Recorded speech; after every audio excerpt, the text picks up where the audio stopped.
And here we are with episode 1 of the Hole in the Soul podcast. I'm your co-host, Kevin Oldham. I'm here with my co-host, Jose Bolanos, and we are excited to introduce our new show to you. A show that selfishly is whatever the heck we want it to be, but it has deep meaning. And so we want to talk about where the name is, who the heck your hosts are, and where we're going with the show. So, Jose, welcome, my friend.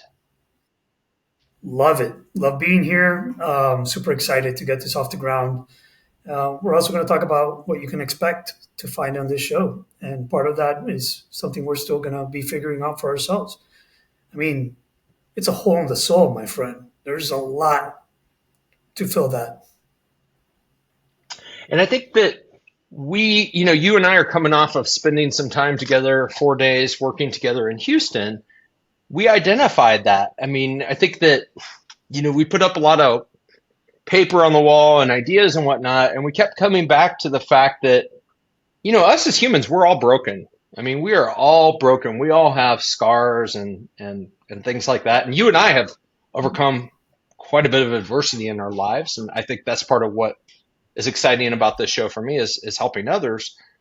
But, the metaphorical hole in the soul, and you can go Google the term. I think it's a psychology term or whatever. But from our perspective, I think what we realize is that a lot of people are leading lives that aren't full of depth.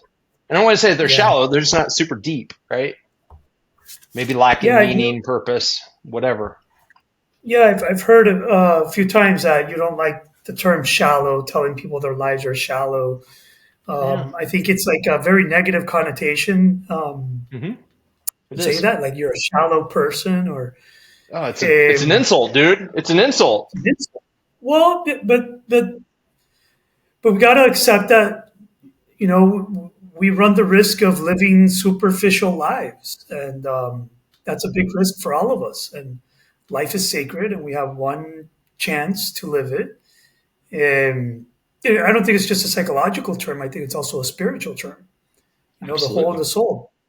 When you told me about the name, I told you about a phrase that resonates with me and is in all my presentations. You told me about the name before I ever told you about this phrase. And it's that we are an infinite well that infinite finites will never be able to fill. Ignacio Larrañaga, he's a San Franciscan monk who said that. Mm-hmm. So again, we are an infinite well that infinite finites will never be able to fill. And I always share that in my presentations when I talk about purpose and infinite mindset and bringing meaning and depth, that, an infinite amount of finites of wins, of accomplishments, of titles, of money, of whatever you do on this world will never be able to fill that infinite well. And I think that's the hole in the soul. It is. And you see this, you and I, we're high performers. We like to help people that are performance driven in life. And I've seen a couple of examples of this, one of which was really, really eye-opening. There was a documentary that was about Olympians, and Michael Phelps was the narrator. And it really shone light on the fact that, you think about an Olympian, I don't care what your sport is, you work your entire life to achieve the podium. And then you achieve it, and you're like, and you're young too. I mean, not a lot of Olympians are in their 40s, mostly in your 20s, maybe your 30s. And then you're like, okay, now what? And they get very depressed. They have this hole that they thought was going to be filled by this medal. And ultimately they were like, yeah, that wasn't it. Yeah. And that's sad. That's really sad. Well, I don't know if I would use the same word, sad. It's revealing for sure. Yeah, definitely that.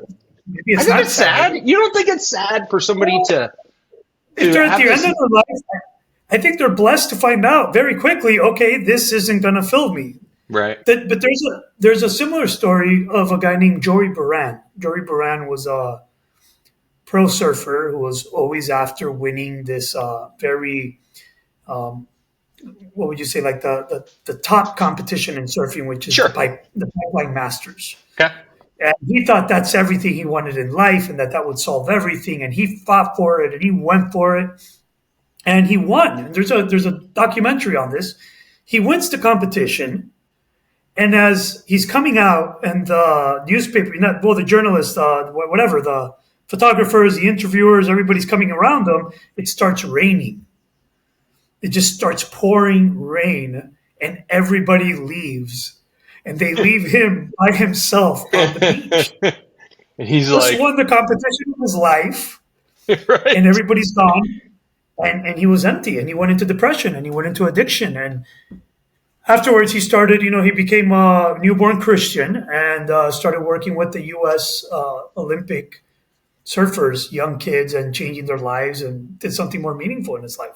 So, Yeah. yeah, I don't know if it's sad or if it's, it's revealing to understand that these things aren't going to fill you up. Yeah. Yeah, Yeah. I was reminded of this yesterday. I was scrolling through Instagram. I don't know if do you follow Steve Weatherford? I think he was a punter No. for. I think he was punter for the Patriots. So, dude's got a Super Bowl ring. I met him in Costa Rica this past summer. Huge follower of Christ, super great guy. But he has this story where when he won the Super Bowl, it was the happiest and absolutely saddest day of his life at the same time because he was happy. He's like, oh, we achieved this. But he was so sad because kind of like what we talked about with the Olympians or anybody who tries to fill that hole in their soul with, I'll just say earthly things, like it just did not work out that great. And he was like, man, depressed, right? And so Yeah. there's something there. And You I think know, that's part of what we want to help people understand. And that's part of the well, human condition as well. I think it speaks into that success is just a moment, Yeah. and failure is also just a moment. It's not an end in itself. And we got to focus on something more meaningful and purposeful. For me, in our last conversation, I talked to you that I was talking to, I was basically talking to somebody at a young age when I was really excited about life and I was finding meaning for myself. And I already really early on got like guided towards talking about purpose and mission and what am I going to dedicate my life to. And this person was talking to me about the hole in her soul. It's like I got this job I don't like, this boss I don't like, and I got to go to it. And there's nothing I can do, and it's really helpless, and there's really nothing I can do about it. And Yeah. all I desired was to change her mindset around that. All I wanted to was help her and shift her mindset to understand that no, that she could do something about it. That she wasn't a victim of that. And that's basically where I decided to become a transformation agent and a coach and do this work that we're going to continue doing here through this project.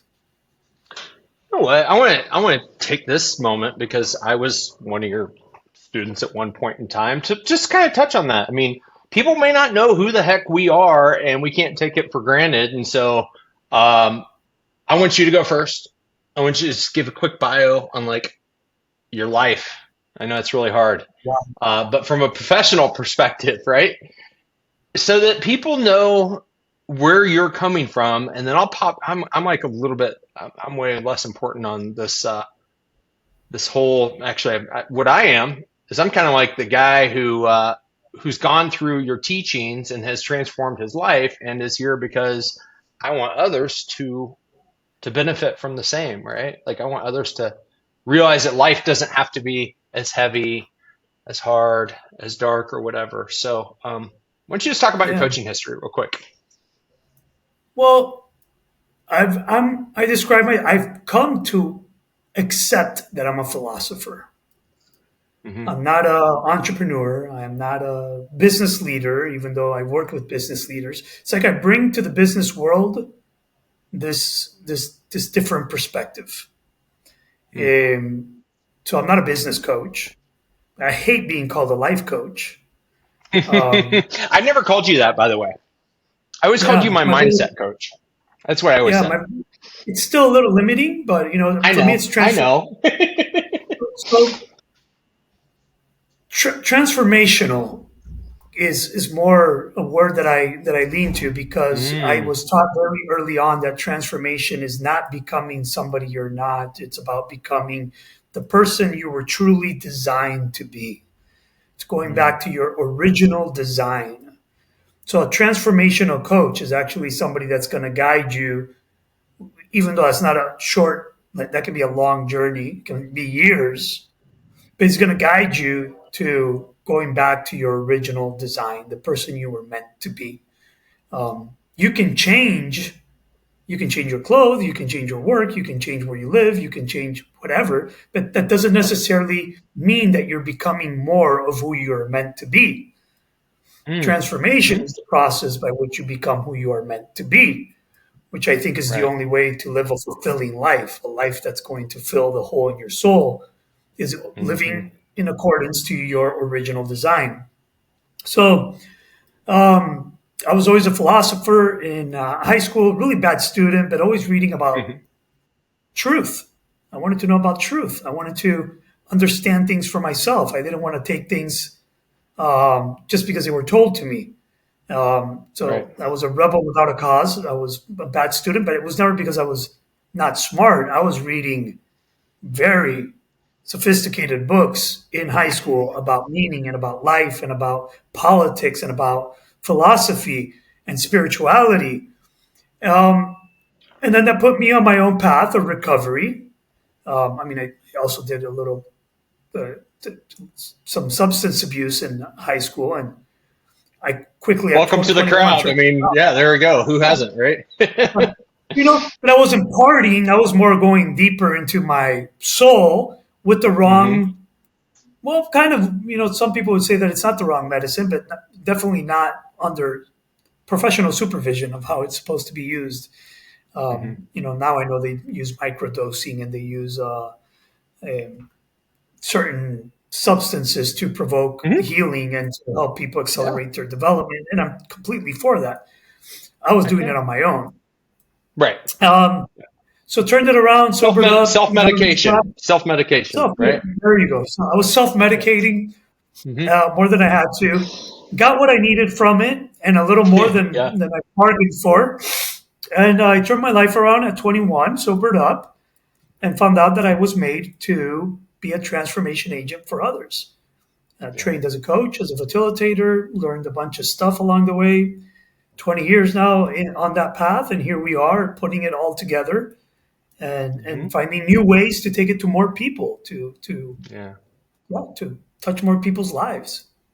Amen. My 2 minutes, I guess. So, well, you know what? You're good, man. So that was awesome, Jose. So this is Kevin talking. You'll get used to hearing our voices if you become a regular listener to the show, which is a great time to say, hey, this show's free. The only payment that we request is you smashing the subscribe button. It means a ton to us, and it helps others discover. And then if you like what we're doing, drop a review. Okay, now back to the show. I'm Kevin Oldham, and I was a student of Jose's until I became his business partner. My story is such that I met my guy here in 2021 in a period of transformation myself. Business transformation, personal transformation, just a lot of things. And you'll find that Jose and I are spiritual people. I feel like God put Jose in my life in this path at the right time when I was open to receiving these messages and as well as open to doing the self-work necessary to honor my commitment, my purpose. But I didn't know what my purpose was. And so, Jose, you helped me greatly in determining that. And that was actually pretty easy. I mean, here's my personal development plan still with appended notes. And, I'm the commitment to being the filament in the lives of the people I touch. It means I get to be light. I get to be a source of strength and positivity in a world that needs it. And I've got it to give and it's free. So it's kind of selfish to keep that to myself. And through that process, a lot of other things started to happen. My business performance improved. I was a better dad, a better husband, better business leader. And probably more important than all that, I was nicer to myself. I was better to myself. And one of the things that you and I identified way back in 2021 was that I needed to stop being negative to myself. I needed to, just stop being a weenie, as we like to say in our family. Don't be a weenie. I say that to my kids. And, last year I was having lunch with a buddy, hadn't seen him in a while, and I said out loud for the first time, I'm like, I love myself. And it took me 47 freaking years to be able to say that. Because once I said it, and then I came back to my office, I reflected on every decade. And I'm like, as a kid, was I really comfortable in my own skin? Teenager, 20s, definitely not. All the substance abuse was to cover that up. 30s, still trying to find my way, newly sober, not comfortable in my own skin. 40s, still not comfortable until I did the work. And then I was like, man, this is awesome. And it started to trickle down. And so selfishly, I was like, man, this is you fired me as your student as soon as you and I became business partners in a company called VUCA Fit, which we'll talk about at the very end. And now we're both on a mission to help as many people as will accept our help and do the work. And the Whole in the Soul podcast is one of these vessels to be able to do that. Yeah. There's something you said there when you're talking about, sitting at that table with your friend and at what, 47? That was the age, 47? Yeah. Yeah. You said, I love myself. And, you started reminiscing. Or maybe 46, but still. Yeah, still. So you start thinking back about all your stages and all your ages. And one thing that I came to understand at one point was that in part of self-love, which is a topic that we've talked about many times, that navigating life with true self-love. It's like, I know that I'm not perfect. I know that I have a shadow. I know that, some people are expecting to be a better version of themselves so that they can express self-love. It's like, I need to become this person so that I can love this person. Versus, no, I have all these flaws. I have all these imperfections. I have these sins. And I still love myself, even with all these flaws, even with all these shortcomings. Especially with them. I love myself. I love myself. But the other part is that looking back, self-love is also about loving the past you also. It's seeing you in all those places of your life. It's seeing you when you were a teenager, when you were awkward, when you were doing these weird things, and when you were saying these, these, I don't know, awkward things and acting and looking back, I have a friend that he doesn't like to talk about his past. He doesn't. He's completely embarrassed by it. He's a shut book. He doesn't want to touch it. He doesn't want you to mention it. I'm like, no, it's like I have self-love, not just for who I am today. I have self-love for who I've been in every moment in my life. Like I look back at that teenager and I say, dude, I love that guy. I love that person. Now that I was then, like I have no shame for it or any embarrassment for it.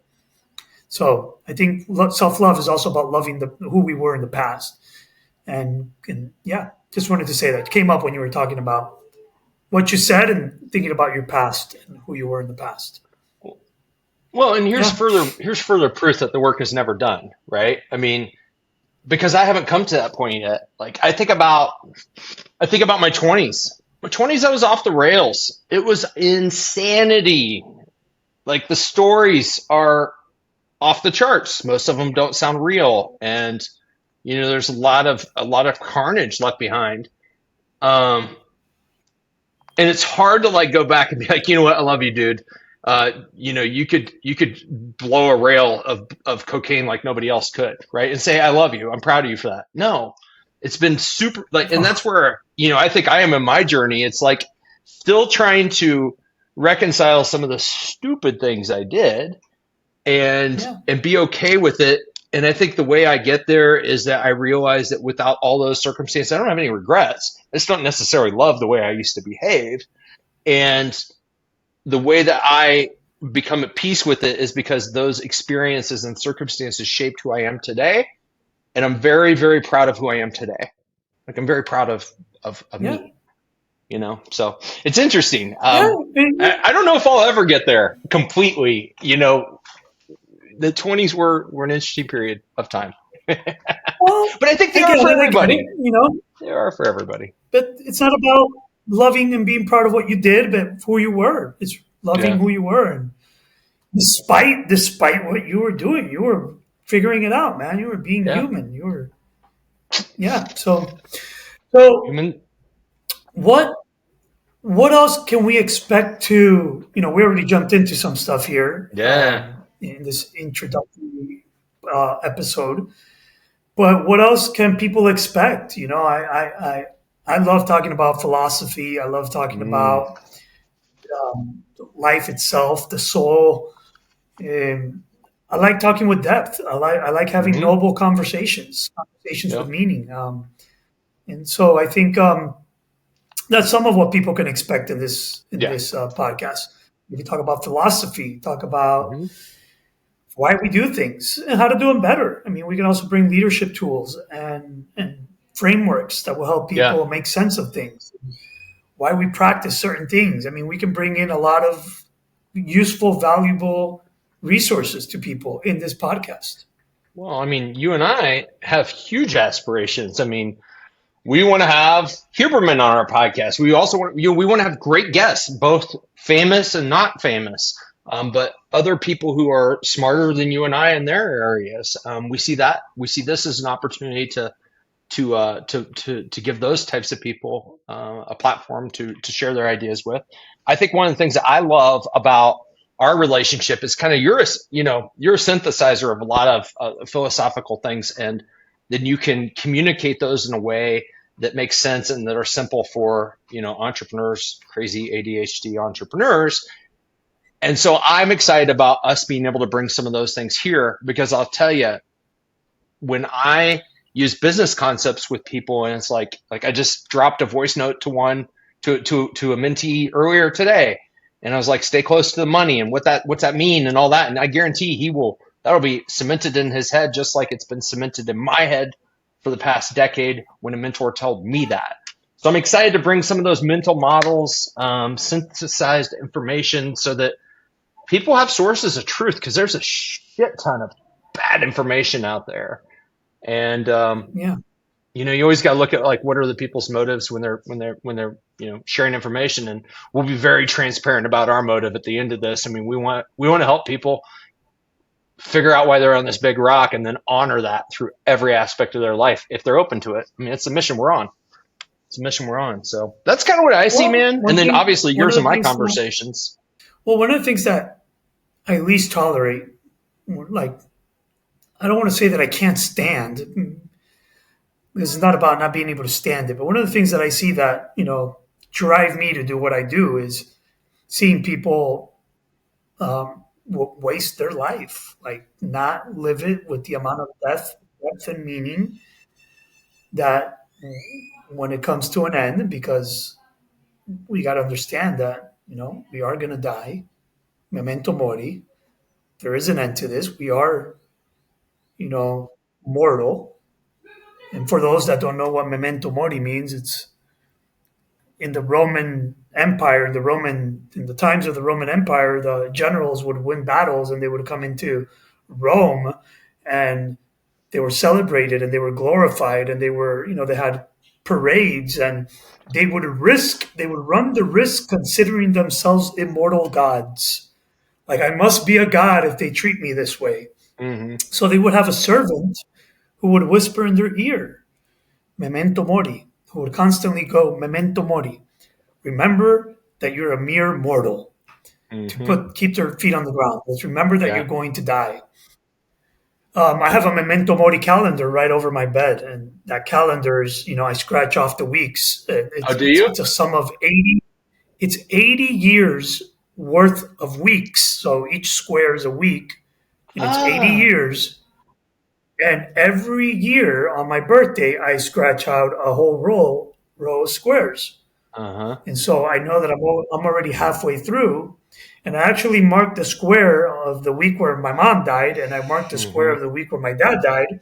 Mm-hmm. So I had some perspective. Yeah. And the Like, quote did at you the do bottom it that for? said, Did you do it in your life, or did you put, like, the square? Did you project where your age when they died? Like, how did you do that? "Oh no, I have my life, and Yeah. then I have a week in the future. There's a black box. You Okay. have a bunch of empty squares. It's a little black Yes. box, and it's like that's the week my mom died. At Okay. that age, Yeah. that week My of mom. her life." Right. So once I make it past that week, it'll be like, okay, I made it past my mom. Or if I get Right. there, I That's could smart. And Yeah. I could end up dying before, my friend. You never know. Absolutely. So I We have could both my die later dad, on tonight. I mean, that's the and thing, right? there's, yeah, you never know. And there's a quote at the You bottom never that know. says, "He who dares waste an hour of his time."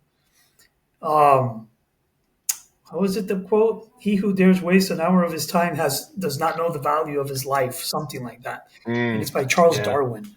He who dares to waste an hour of his time does not know the value of his life. But again, it's just a way to keep perspective that this is, it's a one-time thing, and time is running.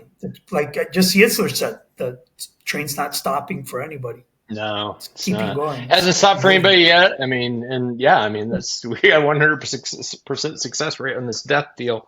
There's one guy who cheated it, and that's about it. And it wasn't you or me. So I like the odds of us dying, which kind of goes with like some of the values that we're instilling, and I think that our values of this show, they're values of the company that we started, but they're also like things that you and I believe that I think I want us to weave into our show. And if it's cool with you, like I would just like to share these with our guests because I think it helps frame how we think. So it's one thing to know like what's our who are we? I Yeah. didn't really talk about who I am, and it really doesn't matter. I'm an entrepreneur. I own multiple businesses, and I just want to help people like suffer less in business and life. So there you go, Kevin Oldham. There's my intro.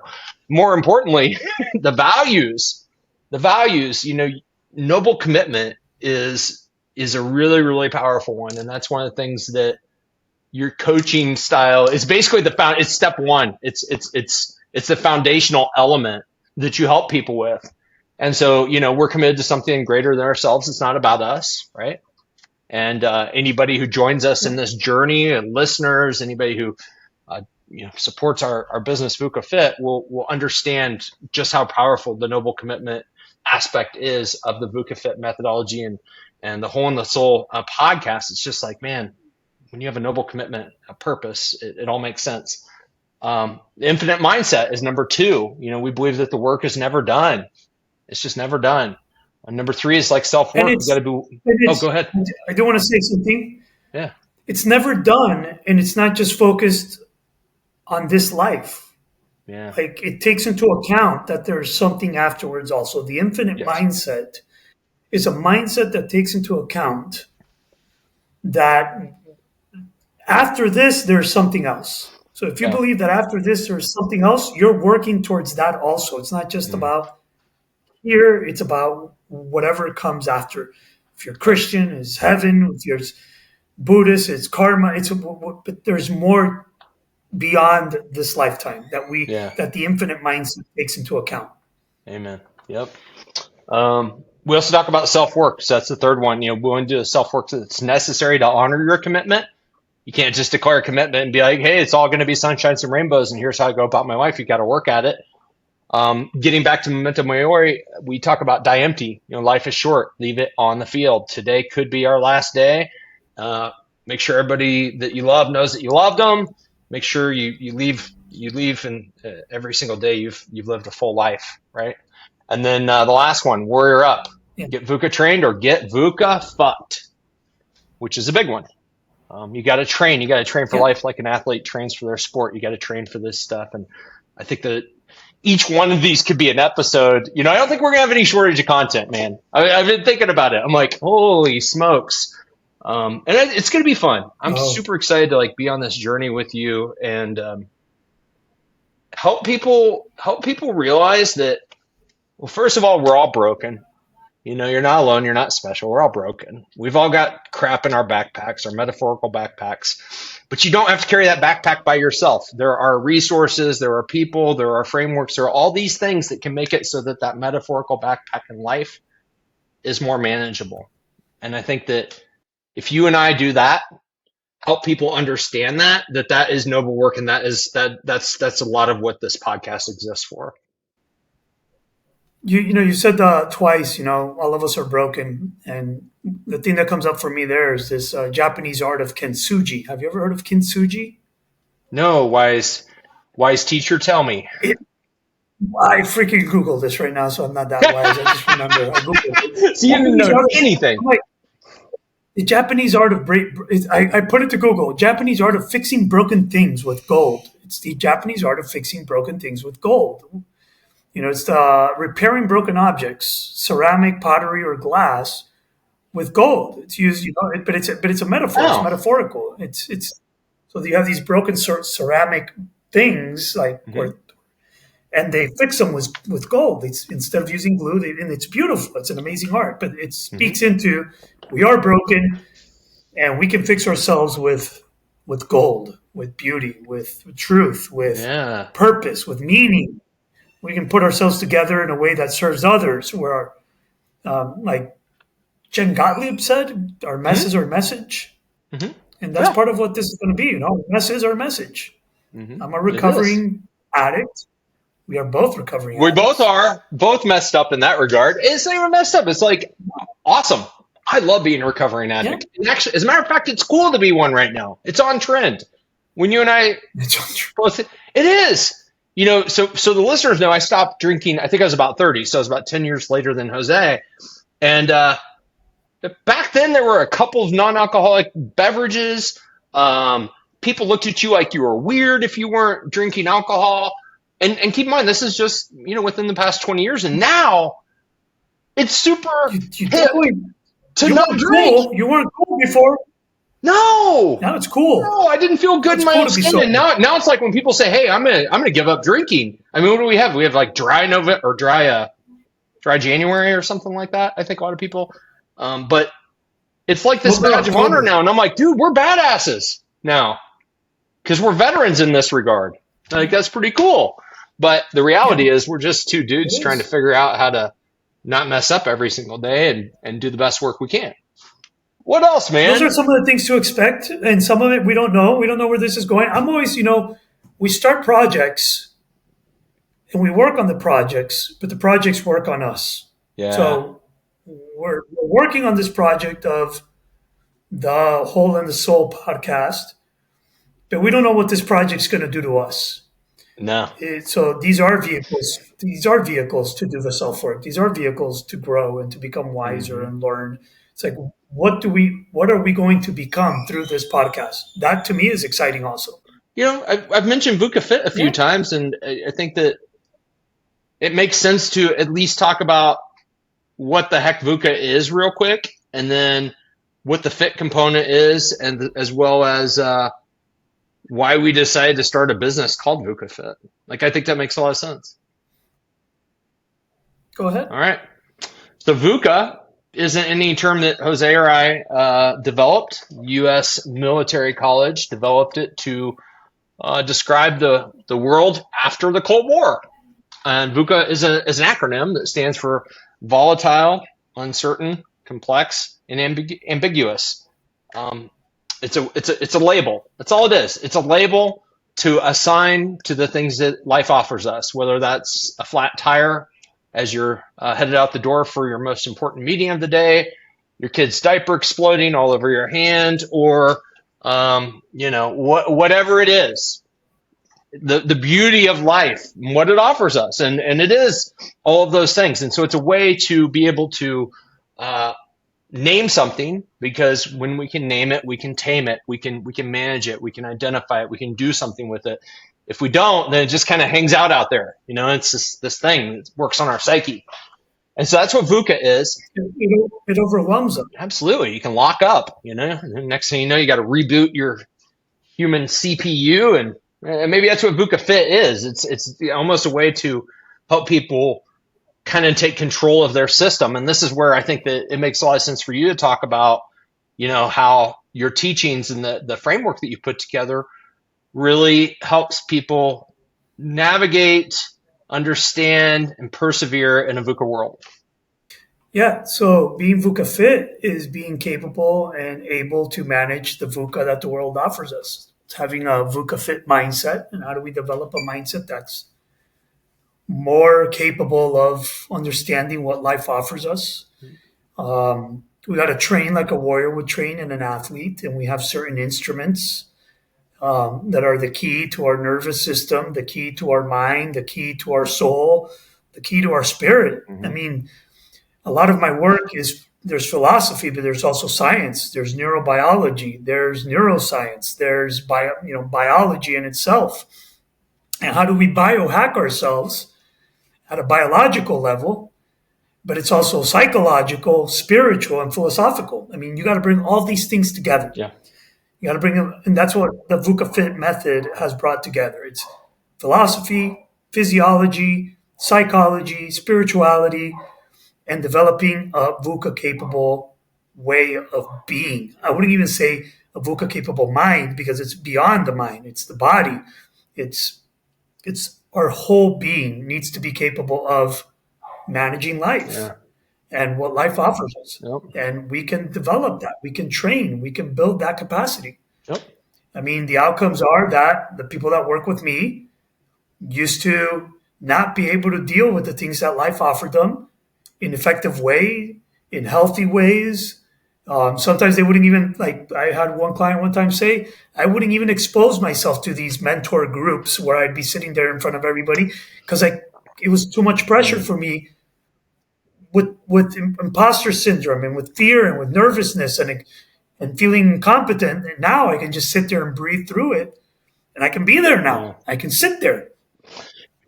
Same thing with things that, you talked about flat tires, but there's more complex things like my relationship with my teenage daughter. That's way beyond the flat tire, my friend. Yeah. We've talked about it a lot. It's super complex. It's definitely volatile. It's got a lot of hair on it, right? Wow. Wow. Sometimes I hear things happen to my daughter from my wife. And as a father, I really can't intervene. I can't. I got to deal with it. I got to deal with it internally. Yeah. And I'll tell her if you want, I'll go kick his ass. Yeah. And she's like, "No, Dad, you can't get involved. You can't do anything." And I'm like, "Wow, this is beyond my traditional way of responding. Would have been go break some legs." Right. Here in the States, we talk about, getting out the shotgun, right? I mean, getting out the shotgun, fixing it easy, like a flat tire. Yeah. But it's not fixable like a flat tire. So we learn these abilities, and some of them are spiritual, some of them are physical, some of them are psychological. We dig in, and so we have practice, we have instruments, we have frameworks that we teach people, and it has results. Yeah. And I've synthesized it in a way that it's simple to understand these very complex things that have always been said to us, like breathing or meditating or whatever. Because it can be, you bring them together. Yeah. I was gonna say it can be overwhelming. Just thinking about any one of those. Like if a friend of mine would have said, "Hey, Kevin, you seem stressed out, and I think that breath work would be good for you," and then left, right? Then I'm left with this whole confusing world of breath work, whether it's podcasts, it's all these things. And I'm like, okay, I'm just going to lock up, and the default thing is I'm just not going to do it. Okay, cool. Meditation. When it comes to me in meditation, you gave me the one thing that actually helps keep me centered. You're like, man, when your mind wanders, go back to think about the tip of your nose. It was just like one little thing that you told me a couple years ago that's now been this little tool I carry around in my toolbox. And now it's like, okay, cool. That's what helps me be successful at meditation. Well, I wouldn't say successful, but be better at meditation. And so I'm excited to drop those pearls that people can take away, and they can start using that same day to improve their life, alter the trajectory of their lives. You and I are going to do noble work here, whatever it looks like. This show is all about doing noble work. And dude, I'm excited. Love it. I'm excited, man. Yeah. It's going to be awesome. It already is. I mean, here's episode 1 in the can. Well, it's going to be, I think that what we're going to offer here is just that. We're going to offer psychological, mindset, physiological, things that we can do technically in our body, philosophical, everybody's a philosopher. Nobody knows that they're a philosopher, but everybody has a life philosophy. The question is it serving you or not? Mm-hmm. So we're all philosophers and spiritual. Mm-hmm. We'll be able to talk about spirituality. I mean, the only thing to fill that infinite void in the soul is something infinite, Yeah. and whatever that is for you. Yep. Yep. And we hope to help people discover that. Um, Shameless plug, we got a couple websites up and running now. So if you wanted to check out what VUCA Fit's all about, VUCAFit.com. And then we also have an e-commerce store. You might see Jose's wearing a shirt that says Noble Warrior. We've got trademark other shirts and apparel and courses and a bunch of other things at VUCA.fit. That's where the online store is. And Hole in the Soul, smash subscribe so that you catch us on our next episodes. And we'll look forward to talking to you next week. And Jose, thanks for being my partner in this There you journey, go. man. I'm honored to be on this journey with you. I am honored too, my friend.